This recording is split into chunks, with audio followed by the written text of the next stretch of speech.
Thank you, God, na ikaw ang pinaglilingkuran namin ang Panginoon na hindi nagbabago noon, ngayon at magpakailanman.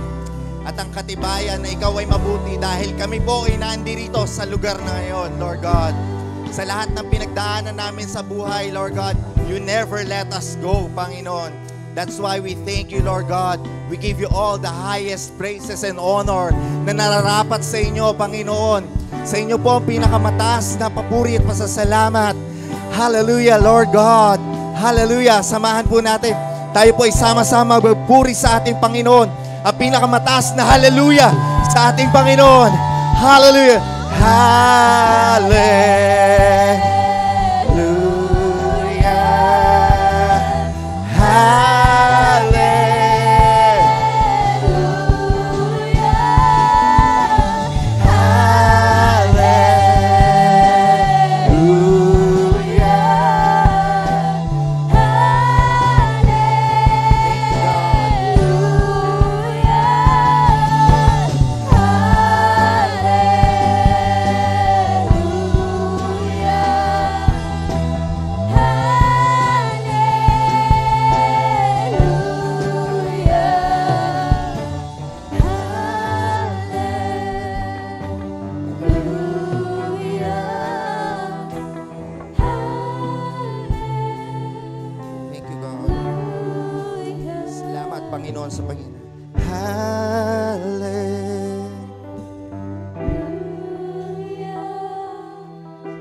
Sige po.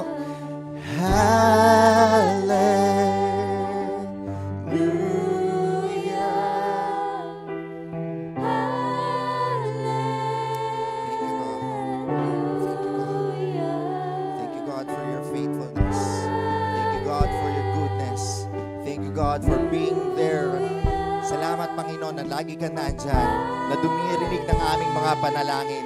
Salamat, Panginoon, sa inyong pag-iingat na nakarating kami sa lugar na ito.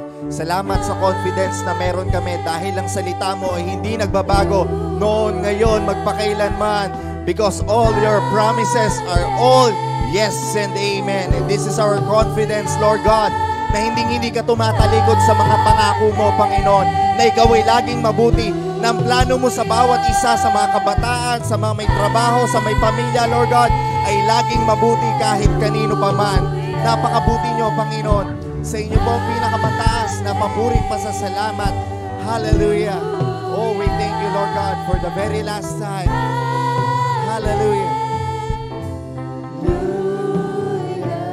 For the very last time.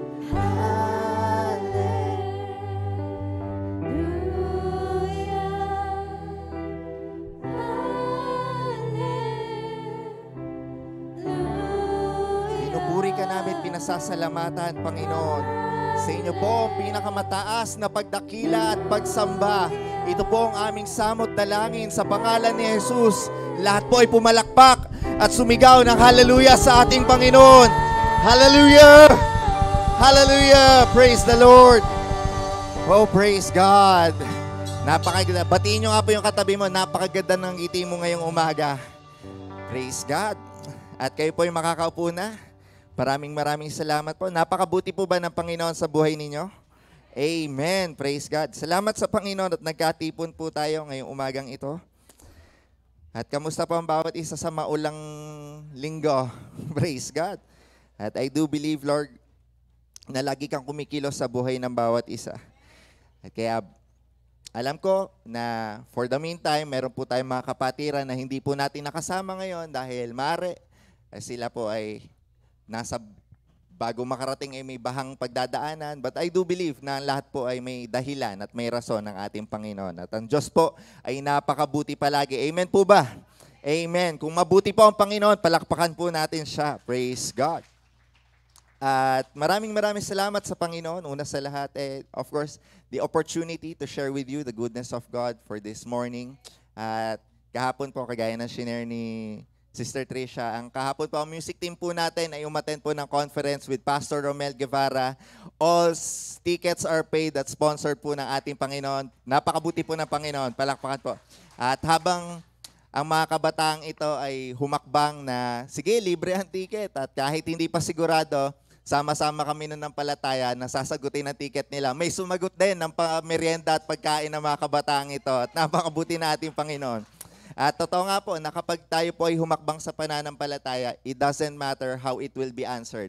What matters is our faith that God will do everything para sa ikabubuti po ng lahat. Because for those who love the Lord, everything works together for good. Kaya sabihin mo sa katabi mo, everything works together for good. Ano man ang pinagdadaanan nyo, everything works together for good. At hindi ko na po pagkakatagalin pa. Tayo po ay darako po sa salita ng ating Panginoon. Excited po ba kayo ngayong umaga? Kahit malamig po sa labas, ay mag-init po ang presensya ng Banal na Espiritu ngayong umaga. Praise God. Buksan niyo po ang inyong Bible. Maaari po ba?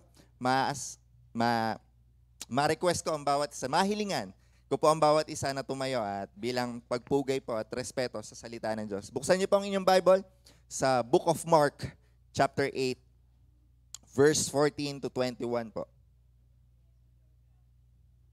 Nandun na po ba kayo? Kung wala pa po, magsabi lang na wait lang. Antayin ko po kayo. Kahit po nandito na yung Bible, pero antayin ko po kayo. Buksan po ninyo ang Bible ninyo. Praise God.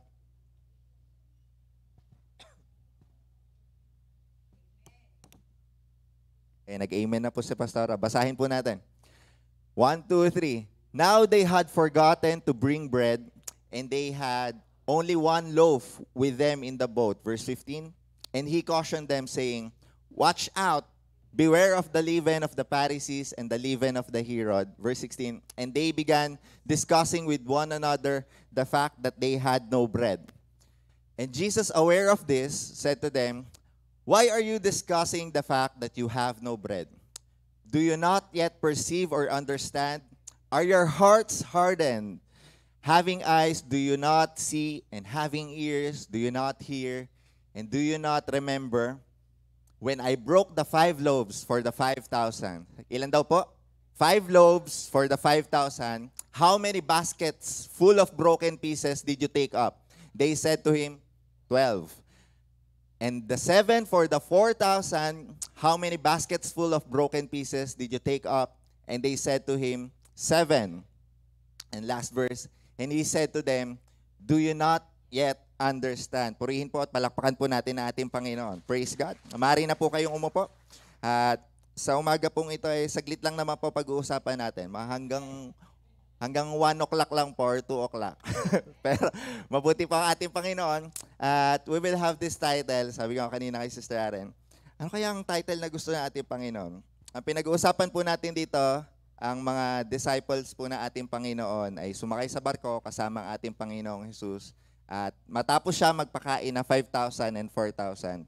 So we will have this title, how many loaves do you have? Sa Tagalog, ilan ang tinapay mo? Tama ba? Ilan ang tinapay nyo? Tanungin nyo katabi, may dala ka bang tinapay?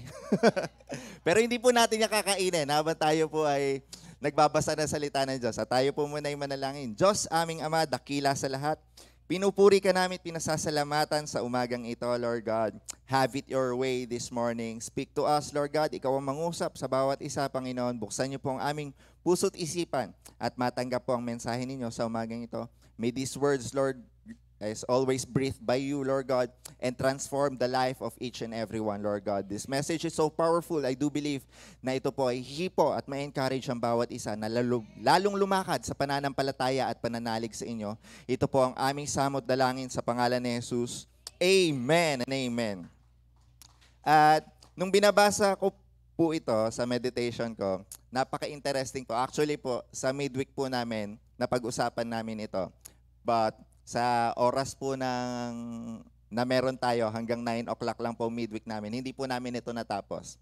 At God also gave me the opportunity this morning to reveal something another para po sa ating lahat. Kaya mapalad po ang bawat isa. Sa gitna ng bagyo ay napatuloy po tayong magkakasama dahil po sa pag-ibig ng ating Panginoon. At ito pong nabasa natin is just a sneak peek. Isa po sa mga makikita po nating istorya na ang ating Panginoon nung panahon ay paano siya naging leader. Paano siya, alam ko po, iba sa inyo, in-imagine how your life would be kung kasama ninyo ang ating Panginoon. Kasama ko po ba kayo na minsan nangangarap nun? Ano kayang itsura dati kung kasama ko ang Panginoon? Kasama ko lumalakad si Pedro, kasama ko lumalakad si Juan. Pero dito po sa nabasa natin, Sister Aren, pwede po bang pakipunta doon sa verse 17? Ito, basahin po natin yung verse 17. And Jesus, aware of this, ito si Jesus, nag-uusap yung mga disipulo tungkol saan? Sa isang tinapay. At si Jesus, narinig yung pinag-uusapan nila. Bakit ito ang pinag-uusapan ninyo? Why are you discussing the fact that you have no bread?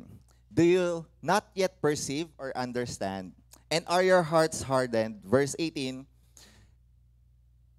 having eyes, do you not see? And having ears, do you not hear? And do you not remember what I have done? So, ito ating Panginoon, ang daming tinatanong sa mga disipulo, pero ang isang sitwasyon, ang pinag-uusapan nila, meron sila isang tinapay. If you would all agree, kung papayag kayo sa akin, of course, alam ko, ini-imagine nyo si Jesus Christ na laging banal, perfect, kalmado. Hindi naman siya nagkasala. Pero ipapaalala ko lang isang story sa inyo sa Bible, na si Jesus din po ay nagpakita ng galit. Na pinagtataob niya yung lamesa doon sa, nabasa niyo po ba yon? Amen. Sa madalit sabi po, ang ating Panginoon ay nagpapakita rin po ng emosyon. Not all the time. May pagkakataon na kalmado lagi ang ating Panginoon. I do believe. But, isi-share ko po ito isang story na to. Sabi nga ni Sister Tricia, for the whole week ay nag-uulan. At kami po ni Pastor Joe, kapag po Wednesday, meron kaming Bible study papuntang Alabang. But this time around, nilipat na po yung schedule noon ng Tuesday. So, for 2 weeks, wala kaming Bible study noon. Last Tuesday, nag-fellowship kami ng kalalakihan. Pero last Tuesday, galing po akong Bible study na Alabang. Pauwi, pumunta po ako dito sa South Station. Kung kayo po ay nakakapadpad sa Alabang at kayo po ay nagko-commute, sasakay kayo ng jeep. Ang South Station po, meron po yung terminal sa gilid. At usually po, pag kami po ay naghihiwalay ni Pastor Jong, pupunta ako dun sa South Station. At makikita ko yung mga jeep na nakapila. At excited na dahil pabalik na. Pero nung last Tuesday po, kung maalala niyo, napakalakas ng ulan. At si Sister Aren ay sabi niya, antayin niya na lang daw niya ako dito kasi po ang tapos po namin doon is around 4. Kung babiyahe ako, mga 5 o'clock out ni Sister Aren, sabay na kami uwi. So Sister Aren, inaantay ako. Pagdating ko doon sa South Station, sabi ko, wala yung mga jeep So, nangyayari talaga yun. Pag wala yung jeep, reason, traffic, pangalawa, maulan. Doon ako sa number 2, maulan. Walang jeep. So, nag-antay ako, mga 15 minutes. 15 minutes, upon observation, may mahabang pila. Yung terminal doon, nagtataka ko, lahat ng jeep, wala. Tapos, so dalit sabi, nalaman ko na wala na yung terminal doon sa pwestong yon. Nilipat na sa likod. So, ewan ko kung alam po na iba. Nagpunta ako ngayon sa nagtanong ako sa guard, nasaan na po yung Sa panahon pa ni Kopong-Kopong, doon yung talaga yung terminal, doon ka pumunta. Pagpunta ko doon, bagong sistema, panibago po yung itsura, ang naabutan ko, may mga pila. Nagtanong ako, saan pong pila dito ng Santa Rosa? Di tinignan ko po yung mga karatula. Imagine niyo po, may karatula sa taas, nakalagay Dasmariñas, Palapala, and then Santa Rosa, dalawa po yung Santa Rosa. Santa Rosa, and then Santa Rosa exit. Pangalawa, Santa Rosa Bayan, pero Mamplasan exit. So nagigets niyo po, may dalawa pong Santa Rosa. At ako po ay nakapila. Dumating na ngayon yung jeep ng Santa Rosa. Purihin ng Panginoon. Yung jeep, pumarada doon sa gitnang karatula. Nagigets niyo po? For example po, ito po yung Santa Rosa exit, ito yung Mamplasan exit, dito pumarada yung Santa Rosa. So ngayon, sa pinipilahan ko, hindi ko alam kung yung sasakyan ko, Santa Rosa exit o Mamplasan exit. Pag Mamplasan exit, wala akong problema. Pag Santa Rosa exit, napakalayo. So, dahil po, pananaw ko, wala namang masama magtanong, mabuti nang siguraduhin ko ito kaysa maubos ang oras ko at sa kabila ko mag-exit.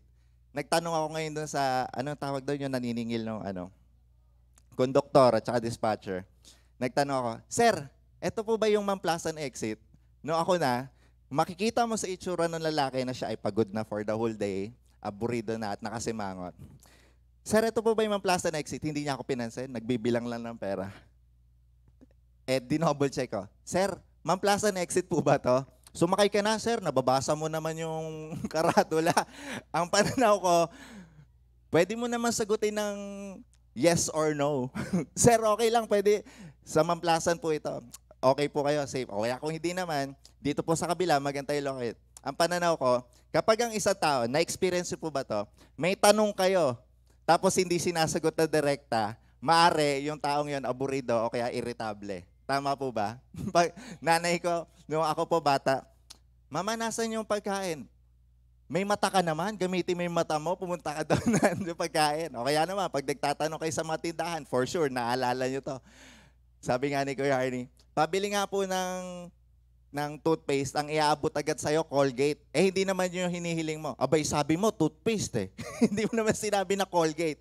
So, dalit sabi po, kapag ang tao, may tanong ka, tapos indirect ang binibigay sa'yo, malaki ang chance na irritable. So, you would all agree that this time around, ng ating Panginoong Jesus, ay medyo irritable. Having eyes, do you not see? May mata kayo eh. Hindi kayo makakita. May tenga kayo, hindi kayo makarinig.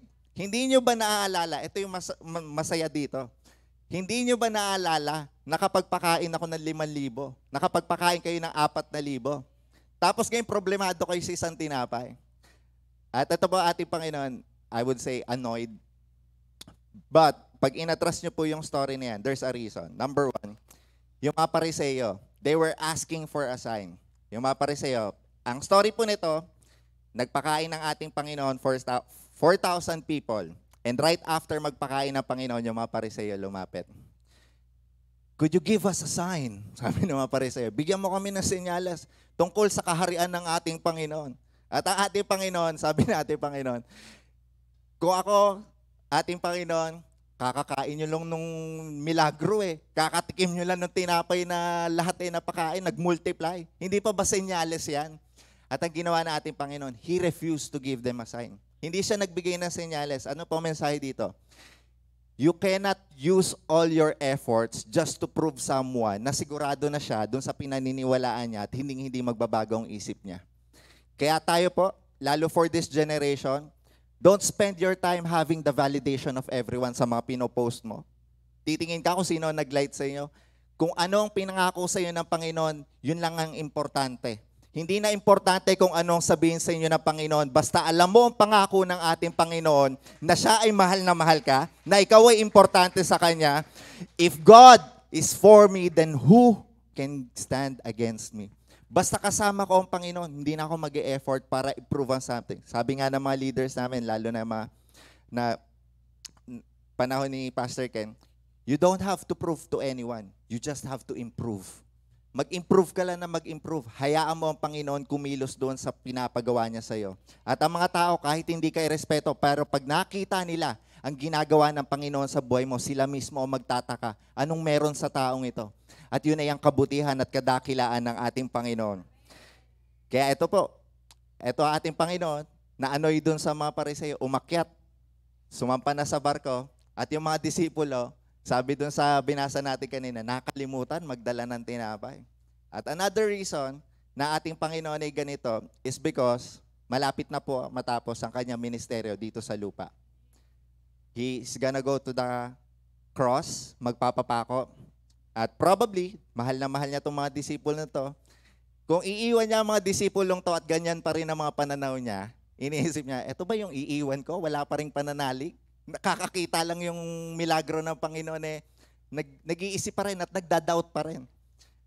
If, sabi ko nga, kung tayo po imagine natin, nakasama natin ang Panginoon, masaya po ba? Of course, masaya. Pero ako po, ngayon, pag binabasa ko yung Bible, mapalad tayo. Kasi, probably, nakarinig kayo ng mga turo about this one. Pero kung tayo po ang nasa panahon, alam niyo po ba, si Peter, malapit na po ang ministeryo ng ating Panginoon. One time, si Peter, tinanong ng ating Panginoon, actually, hindi lang po si Peter, lahat ng disipulo, nagtanong ang Panginoon. Naglalakad sila, sa barko, nagtatanong ang ating Panginoon, ano ang naririnig ninyo tungkol sa sinasabi sa akin ng mga tao? At yung mga disciples, sabik alam niyo yung sa school, kapag may tanong ang teacher, tas alam na alam mo yung sagot, o kaya marami kayo alam, mga lahat nagsasabik taas sa kamay, So, tinanong ng Panginoong Jesus, anong sinasabi ng mga tao tungkol sa akin? At yung mga disipulo, sabi po nila, ikaw si Si Moses, sabi nila, ikaw si Elijah. Sabi nila, ikaw ang Messiah. Binago ng Panginoong Jesus ang tanong. Sabi niya, kayo, ano ang tingin nyo tungkol sa akin? Walang sumasagot. Sabi ko, naalala ko isang part ng ministry namin. Si Bishop, pag nagpapabasa na aklat, ine-encourage niya po kami. Pag si Bishop nagpabuklat, buksan niyo ang Bible ninyo sa Psalms 33 verse 7. Kailangan, kapag kayo sabik sa presensya ng Panginoon, magbilis kayo magbuklat ng Bible. Di, sabi ni Bishop, buksan niyo, for example lang, buksan niyo ang Bible niyo sa Isaiah 55 verse 8. Ang bibilis. Tapos, nung nagbukas si Ninong Enteng, binasa ni Ninong Enteng, sige, ipaliwanag mo ano yung nabasa mo. Sabi, kung sino ang unang makakabasa, siya magpapaliwanag. So next verse, nagpa-open ulit si Bishop, bumagal ang lahat ng buklat. meron pa, tumitingin pa, nandiyan ka na. Ikaw na magsabi.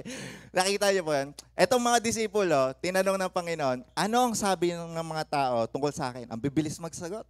Kayo po si Elijah, sabi nila. Pero nung tinanong na, kayo, ano sa palagay nyo? Sino ako? Walang sumasagot. Pero isa sa pinaka-favorite namin sa midweek na character is si Peter, si Simon Peter. Ito yung laging sumasagot. Sabi nga na palasagot. Sumagot siya. Kayo po ang Kristo na pinadala ng Panginoon. At sabi na ating Panginoon, upon this rock, I will build my church. Upon this faith, I will build my church.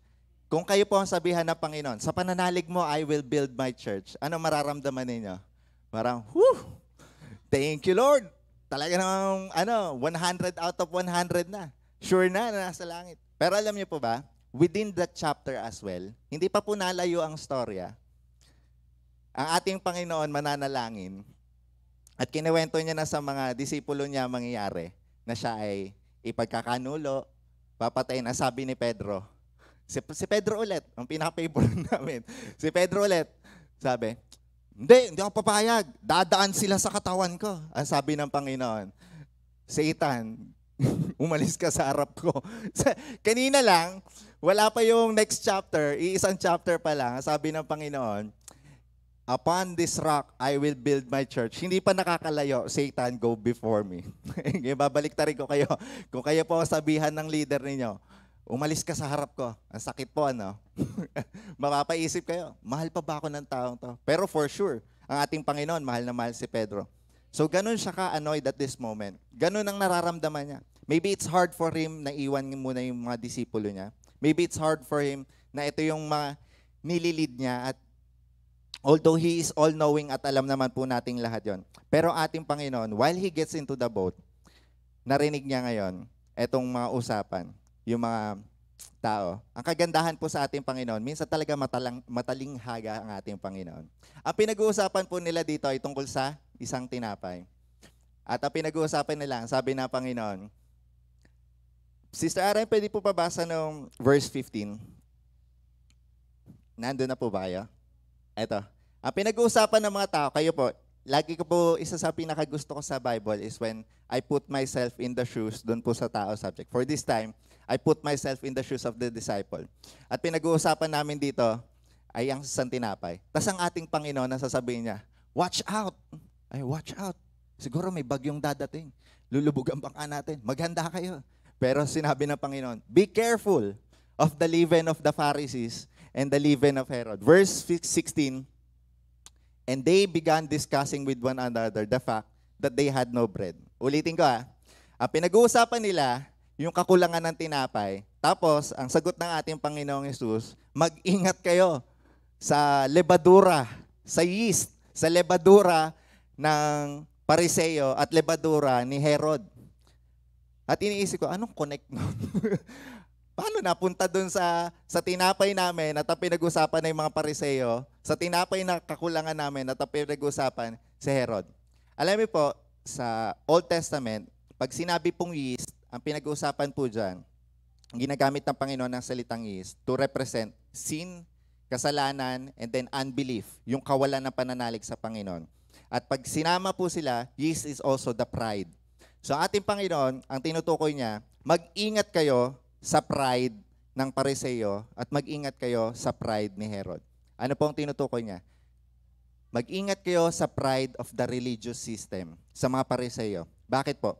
Ang mga Pariseyo, lagi nilang pinaglalaban. Alam nila ang salita ng Diyos, ginagawa nila yan, at sila ay merong pabor sa ating Panginoon dahil sa ginawa nila.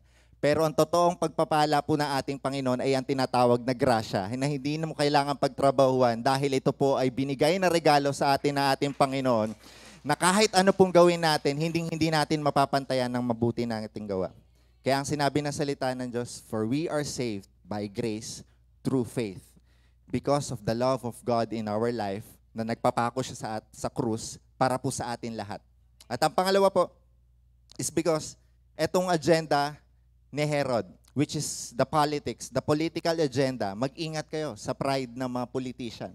At I think lahat po tayo mag-a-agree sa nangyayari sa bansa natin ngayon, hindi na po natin i-elaborate ito.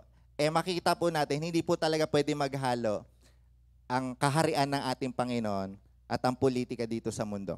Dahil nung panahon pong ito, kung maalala niyo po ang story, yung mga nagpupugay po ng palaspas, excited sila sa pagdating ng hari nila, pero hindi nila alam, ang dalang kaharian ng ating Panginoon ay ang kaharian ng langit.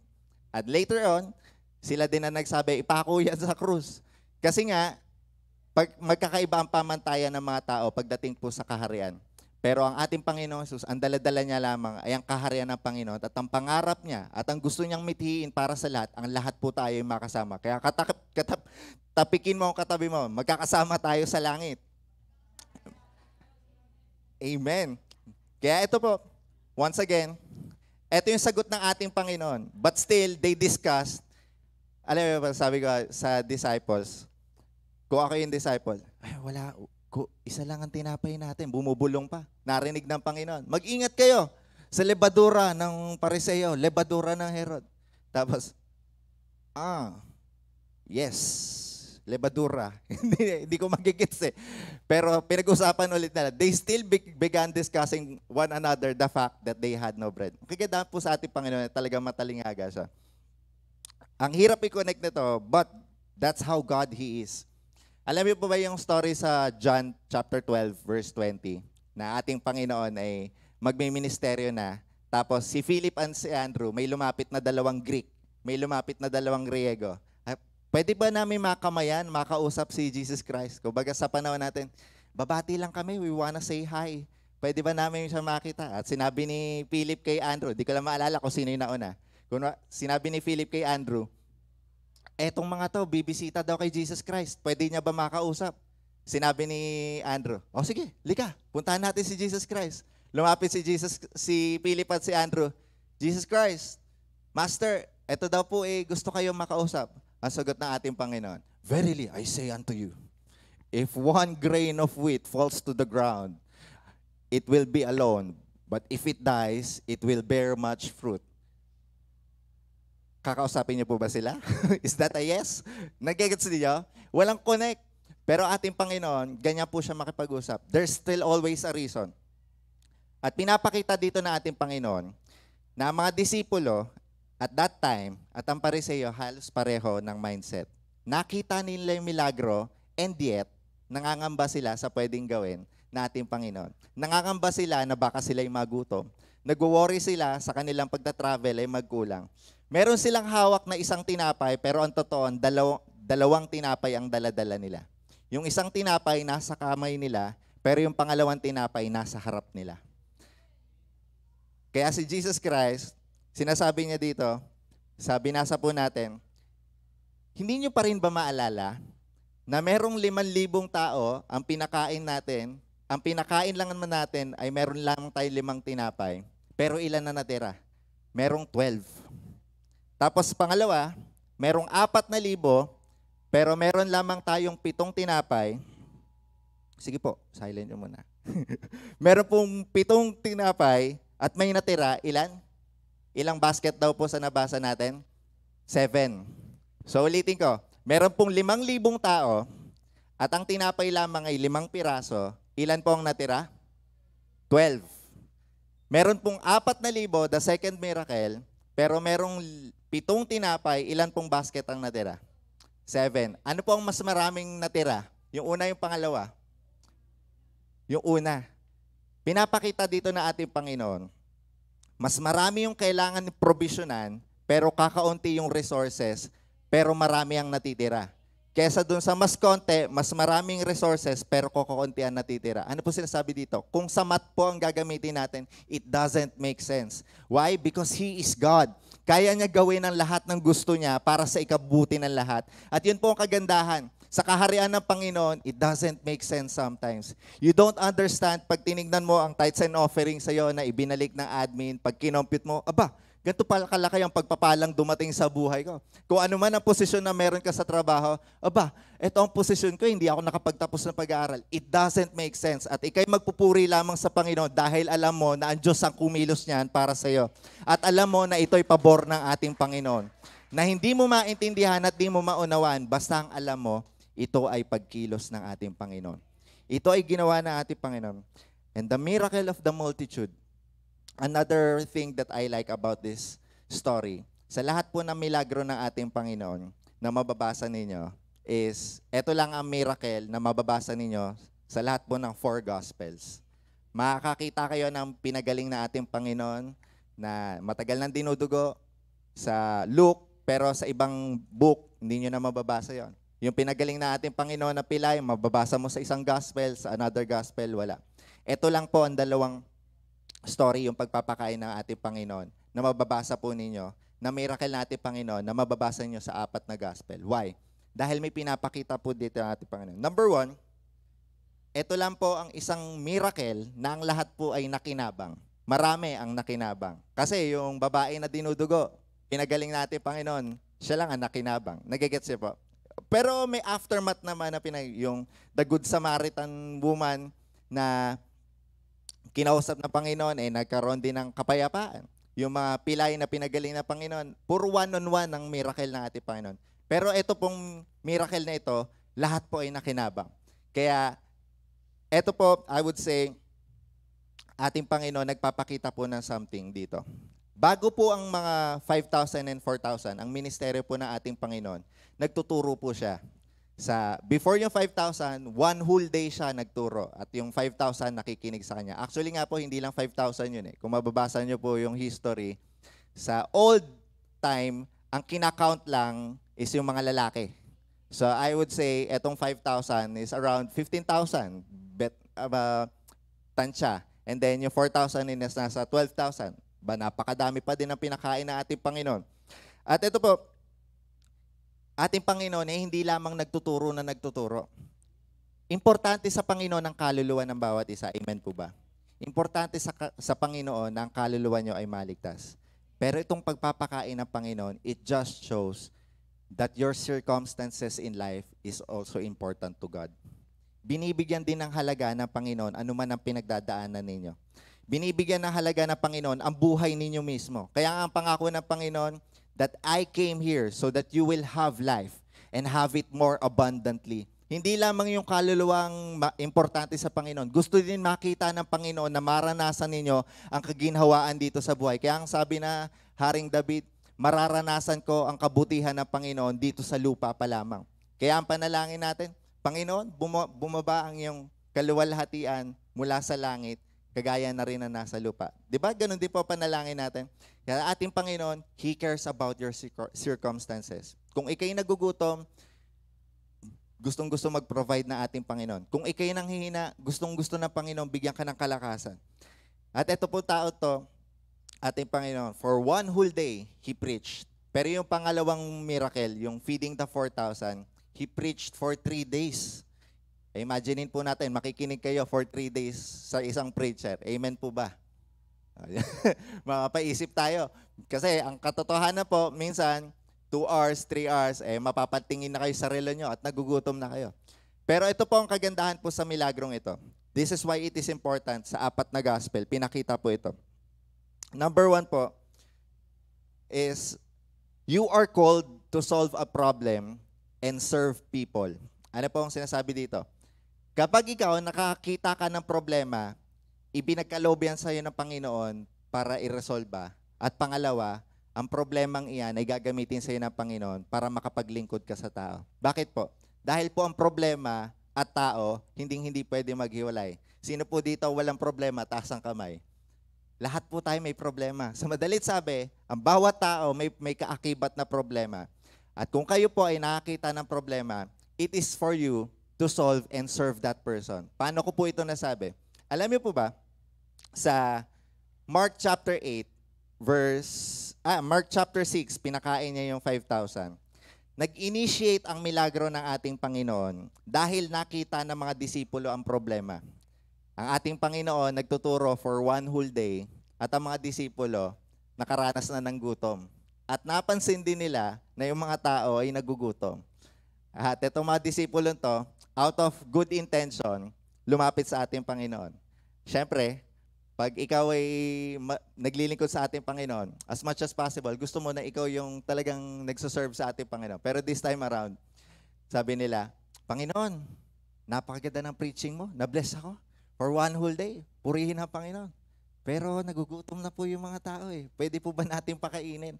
Pauwiin niyo muna sa kanya-kanya mga tahanan at pakainin. Naalala ko po si Pastor Ken dito. Sa aming mga leaders dati, kung maalala ng bawat isa, si Pastor Ken lagi niya sinasabi, suggestion mo, trabaho mo. sabi ng Panginoon dito, ito yung mga disipulo, nagugutom na po sila. Pauwiin po ninyo. Ano sinabi ng Panginoon sa verse chapter 6, Sister Aaron, chapter 6, verse 38. The apostles returned, atras ka, verse 36. Ayan, sinasabi ng mga disipulo, send them away, go into the surrounding countryside, villages, and buy themselves something to eat. Nagbibigay ng solusyon etong mga disipulo sa problemang nakikita nila. Magaling sila mag-diagnose ng problema, pero sinabi ng Panginoon sa verse 37, but He answered them, you give them something to eat. Kayo ang trumabaho. Kayo humanap ng paraan sa problemang nakikita ninyo. At ito na yung mga disipulo. Nakita nila yung magnitude. Pag kinompute nila yan, shall we go and buy 100 denarii worth of bread and give them to eat? Namro-problema na sila ngayon, paano ito papakainin?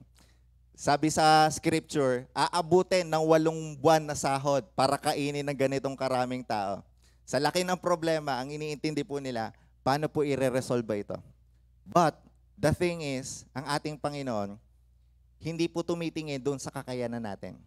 Tumitingin siya lagi kung paano tayo susunod. Tumitingin siya lagi kung paano tayo hahakbang sa pananalig. Alam naman ng Panginoon ang kakayanan nitong mga to, pero still, inutusan niya, kayong humanap ng makakain. You do something about it.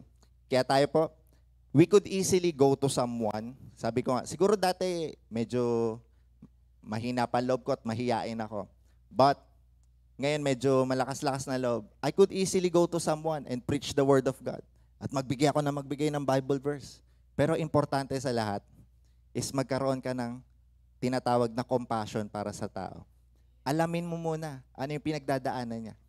Kasi madaling mag-diagnose eh. Pero yung pinagdadaanan ng tao, minsan yung pangangailangan niya, yun yung gagamitin na daan ng Panginoon para siya ay mapalapit sa Panginoon. Nakikita nyo na wala siyang pagkain, bigyan mo ng Panginoon, tsaka mo sabihan na, Jesus loves you. Di ba po? Mas madaling itulak ang salita ng Diyos sa tao na bukas na ang puso dahil naranasan niya ang kabutihan ng Panginoon sa ginawa mo sa Kanya. Kaya sabi ng salita ng Diyos sa chapter 28 ng Matthew, the least that you can do to your brethren, you have also done unto me. And number 2, sabi po, you are called to have a compassion.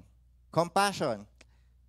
Napaka-importante po para sa atin, lalo na po tayo kapag po ay nagyayakag or nagwi-win ng soul or nagmi-minister or lahat po na nakakasalamuhan natin, if they really want to see Jesus in our life, you should show them compassion. Paano po ito nasabi?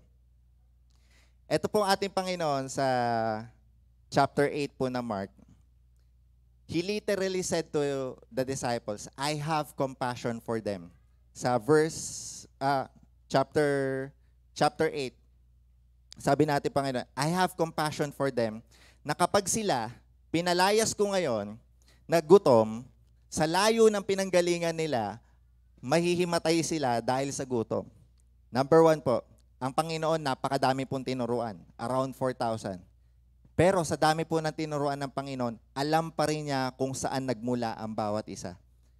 Kaya if you really want to win the heart of someone na mapalapit sa Panginoon, alamin mo kung saan nagmula. How was your life before? Anong pinagdaanan mo? Kamusta ang buhay mo? Kahit kamustahin mo ang araw niya. Di ba po mga mag-asawa?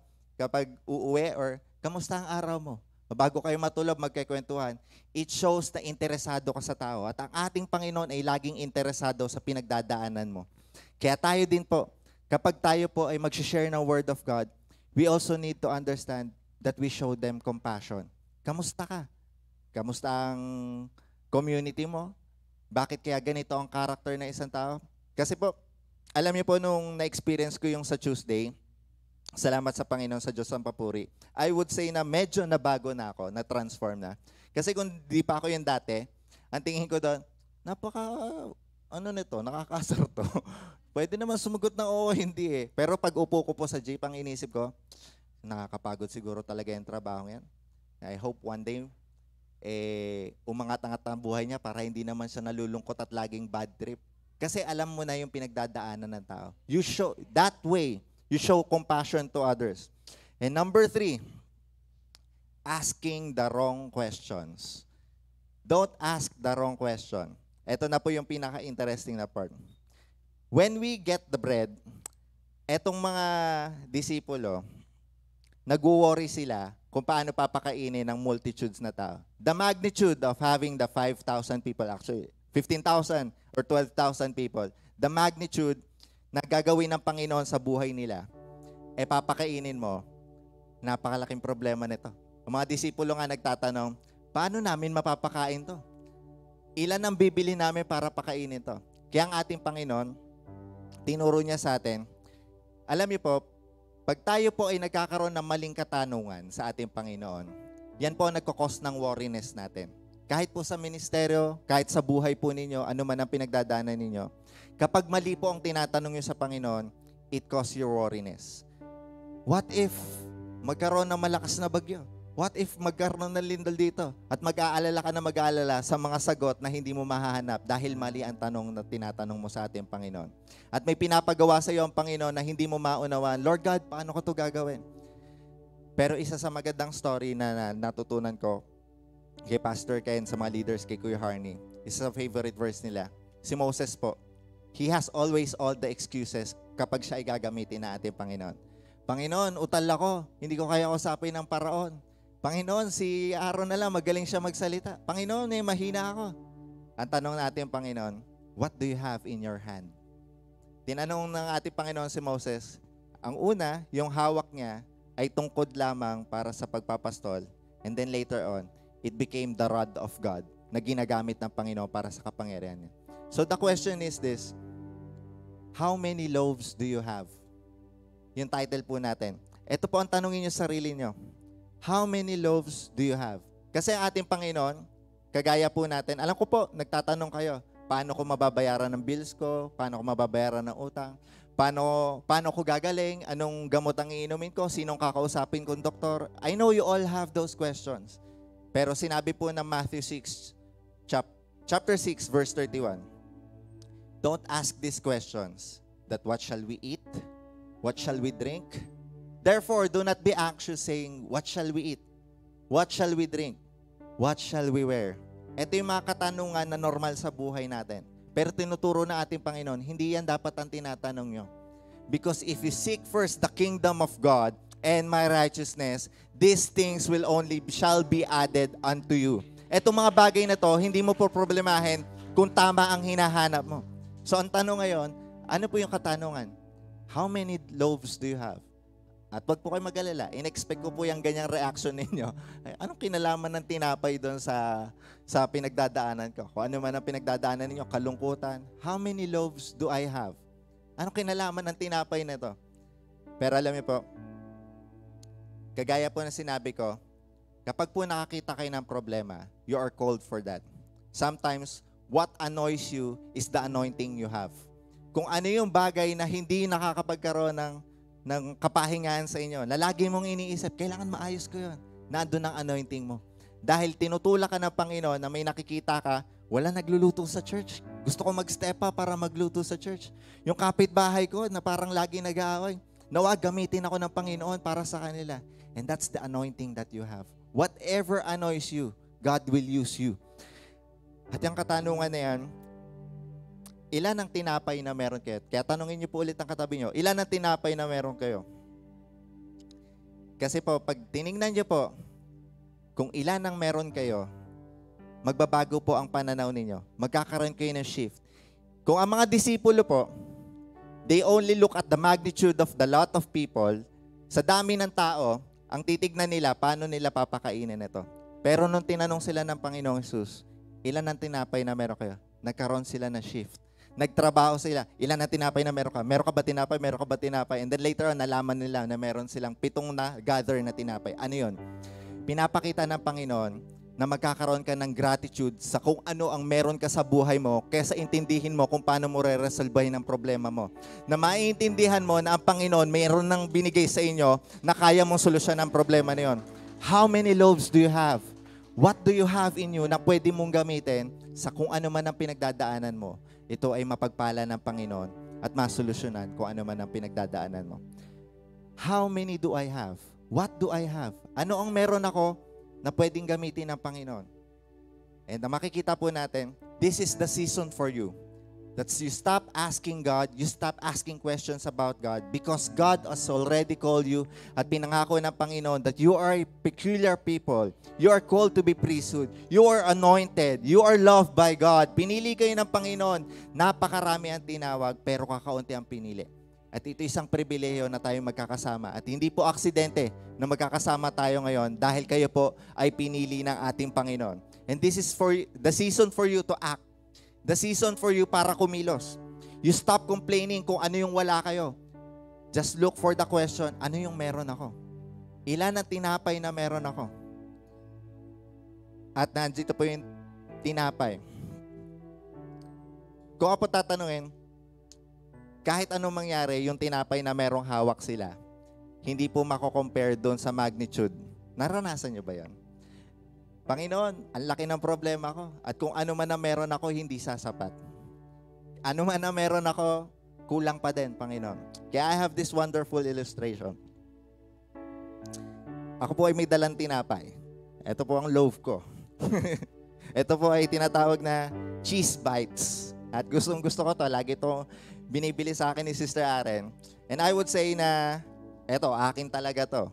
Binili namin at pagmamayari namin. Mari yung iba sa inyo, ayaw nyo nung may keso. Gusto nyo nung pandesal lang. Si Ninong Aygay, lagi kami dinadala ng pandesal na may palaman na leader spread. Salamat sa Panginoon sa buhay ni Brother Aygay. Ito ay gusto ko. At mari kayo, ayaw ninyo. Gusto nyo tasty na may pineapple jam. O kaya gusto nyo talaga yung pandesal na sinasawsaw sa kape. Minsan nga gusto pa yung matigas yung lumalambot dun sa mainit na kape. Pero ito sa akin to. And it doesn't matter kung ayaw ninyo. Basta ang importante, alam ko na ito yung meron ako na ipinagkaloob sa akin ng Panginoon at hindi ko compare kung anong meron kayo. Dahil ito ang pagpapala na meron ako na pwedeng gamitin ng Panginoon sa buhay ko. And it doesn't matter. Basta alam ko, ito yung pinagkaloob sa akin ng Panginoon. Ito yung talento na meron ako. And once again, babalik doon sa question, paano kapag kulang? At sasabihin niya, Brother King, yung tinapay ay kulang yan. Kasi ang Panginoon, nagpakain, tinapay at saka isda. Brother King, nasan yung isda? Huwag po kayo mag-alala, hindi ko pa mapapakainin gamit ang tinapay na to. At wala rin po kaming isda sa bahay kasi maglalansa. Pero it doesn't matter. Alam niyo ba kung bakit? Kung kahit wala akong isda ngayon, it doesn't matter. Kasi hindi yun hinanap ng Panginoon. Hindi niya tinanong, how many loaves and fish do you have? Ang tanong niya lang, how many loaves do you have? Bakit po? Ang Panginoon, titignan niya muna kung ano yung pwede mong hanapin sa buhay mo. But on the process of giving thanks to God, sa kung anong meron ka, may matatagpuan ka pa na meron ka pang pinagkaloob sa iyo ng Panginoon na pwede mong ipagpasalamat sa Kanya. It is in the process na pagsunod sa ating Panginoon na magagamit mong resource. Sa pinagdadaanan mo, you're in the process na meron pala akong kalakasan para masolusyonan ito. Meron pala akong kapahingahan at kapayapaan sa gitna ng persecution sa mga katrabaho ko na nilalait ako, meron akong kapayapaan. Meron akong panalangin na hindi ko inaakala dati na Akala ko pang 5 minuto lang ang luhuran ko. Pero sa pinagdaanan ko sa buhay ko ngayon, kaya kong tumagal ng 1 oras para lumuhod. And then later on, para sa mga kapatiran na ipinapanalangin ko. It is in the process na ang tanong sa'yo ng Panginoon, ano yung meron ka? How many loaves do you have? At kapag nagkaroon ka ng shift, ng idea, ng perspective, natitignan mo kung ano yung ipagpapasalamat mo sa Panginoon, makikita mo rin yung ibang bagay na ipinagkaloob na sa iyo ng Panginoon para ikaw ay mabuo at makapaglingkod sa Kanya ng tuluyan. You will have something in your life na akala mo wala dyan. You will have something in your life na nakalimutan nyo. And true enough, baka sabihin nyo, hindi, lahat ng pagpapala ng Panginoon naalala ko. But it's true na kahit gaano kalaki ang problema, may binabayaran kang utang, meron kang sakit na hindi mo alam kung paano gagalingin. Meron kayong kapamilya na hindi kayo magkaunawaan. Meron kang suliranin sa buhay na hindi mo pa nakikita ang solusyon. And once again, kulang ang tinapay. The magnitude of the crowd. The magnitude of your problem in life. The magnitude of whatever you're going through. Hindi papantay ang tinapay. Pero mapapansin po ninyo, kailan po nag-multiply yung tinapay? Ito po yung idea. Nung nakita ng mga disipulo, yung 7 tinapay, at yung mga disipulo, wow, meron pa pala tayong tinapay, meron pang fish. Salamat sa Panginoon. At nandito na yung pagpapala sa harap nila. Tapos tumingala sila, nakita nila yung 20,000 na tao. Paano papakainit to? Kulang ito. Amen po ba? Kulang na kulang ito. Pero ang pong ginawa nila, kung ano yung pagpapala na meron sila, ipinagkaloob nila sa ating Panginoon. At pinakita na ating Panginoong Jesus, ito po ay pinanalangin niya. Ipinagpray niya. Tinuturo po sa atin na ating Panginoong Jesus, ano man ang meron kayo sa buhay ninyo, mukha mang kulang ito, mukha mang maliit ito, ipanalangin ninyo at ihandog nyo sa ating Panginoon at ang Diyos ang bahalang gumawa sa buhay ninyo. Kaya kahit po kulang sa pananaw ninyo, kahit ito'y maliit, panandalian lamang po yan. At ibinalik ng ating Panginoon. Lagi ko sinasabi, ini-imagine ko ako yung disciple. Lord God, parang nakapag-tithes na ako, Lord God. Nakapag-offering na ako, medyo malaki-laki. Nakapag-bless na ako ng kapatiran. Lord God, pagpalain niyo ako. Tapos nag-aantay ka na, 3 days na, wala pa yung pagpapala. Etong mga disipulo, ibinigay yung 7 bread sa ating Panginoon at nag-pray sila. Ibinalik sa kanila ng Panginoon, Panginoon, 7 pa din to. Kulang pa rin po.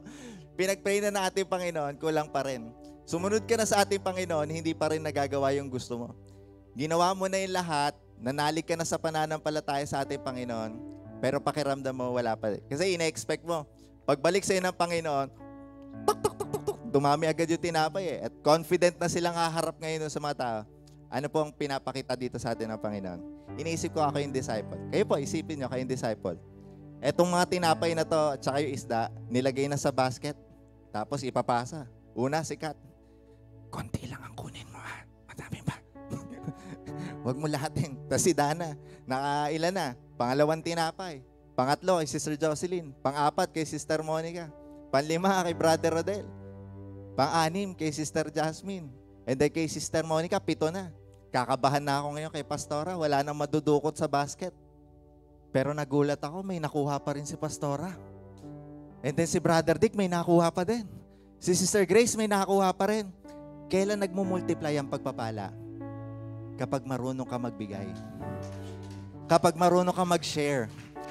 Kaya ang lahat ng pinagpapala dito sa mundo, yung marunong mag-share.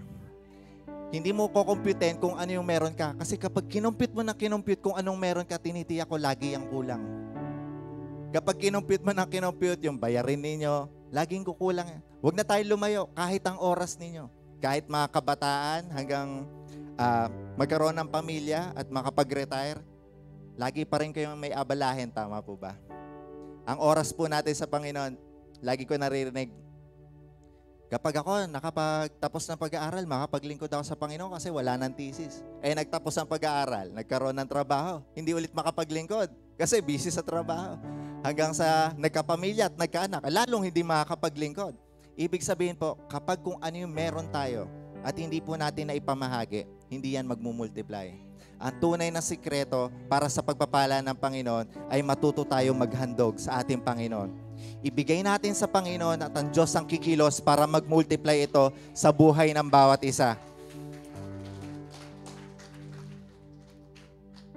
So kapag nag-multiply na po ang pagpapala sa buhay ninyo, and you will look unto it, Panginoon, hindi man ako enough para mag-encourage ng ibang tao dahil ako mismo may pinagdadaanan.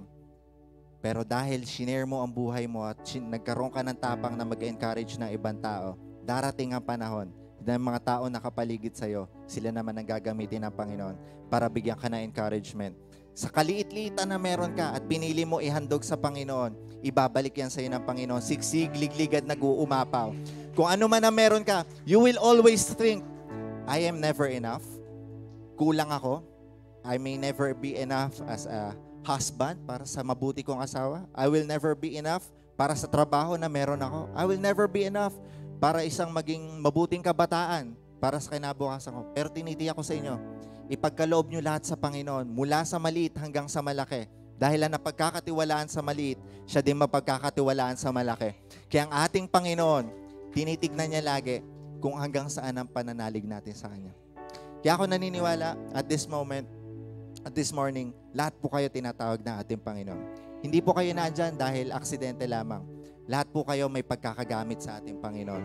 At gusto ng Panginoon, would you imagine this church na having all these things, na hindi nyo titignan, sabi ko nga, minsan yung mga kapatiran, nahihiya mag-invite o nahihiya magbigay ng regalo kasi pakiramdam nila, eto lang kasi yung maibibigay ko eh. Huwag nyo pong kakalimutan yung istorya ng isang babae. Two silver lang ang pinagkaloob niya. Ang sabi ng Panginoon, mas malaki ito kumpara doon sa isang mayaman. Bakit? Ito na yung lahat ng meron siya.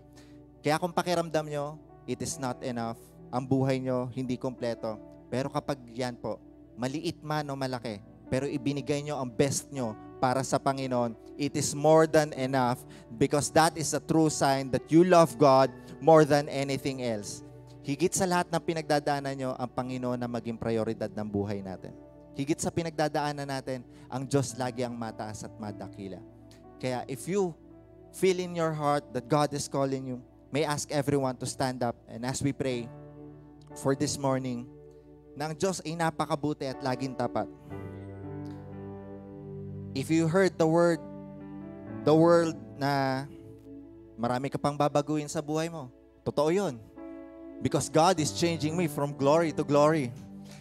Sinasabi ng mundo na kulang ka, okay lang yon. Basta sa harap ng Panginoon, ako ay tapat. Basta sa harap ng Panginoon, ako ay kumpleto. Sabihin ng mundo na wala kang talento, pero kung anuman ang meron ako, ipagkakaloob ko pa rin sa Panginoon at ang Diyos ang magmumultiply nito para sa inyo. Sabihin man ng doktor, ng kahit na sino man, na meron kang sakit na hindi gagaling, ipagkaloob nyo sa Panginoon. May iba't ibang level tayo ng pananalig at pananampalataya. Pero sa lahat ng pagkakataon, pag may kinausap kayo, iangat nyo muna sa Panginoon. Every decision that you make in your life, iangat nyo muna sa Panginoon. Dahil kahit kakaperanggot. Ako po, isa po sa patotoo ko, last Wednesday. Last Wednesday, si Sister Aren, gustong-gusto po ako bilhan ng damit. Sabi niya, matagal ka nang hindi nag-preach, bilang kita ng damit at yun ang isusuot mo. At napansin naman po ninyo siguro na meron akong suot na bagong damit. But I have a deal with God last week. Sabi ko sa Panginoon, Panginoon, gusto ko rin ng pananalig na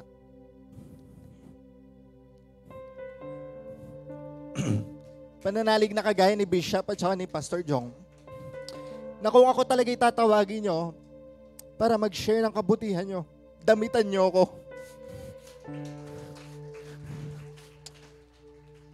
Kaya si Sister Aren, nung hapon na yon, sabi ko, wag tayo bibili. May binabayaran tayo. At it may never be enough.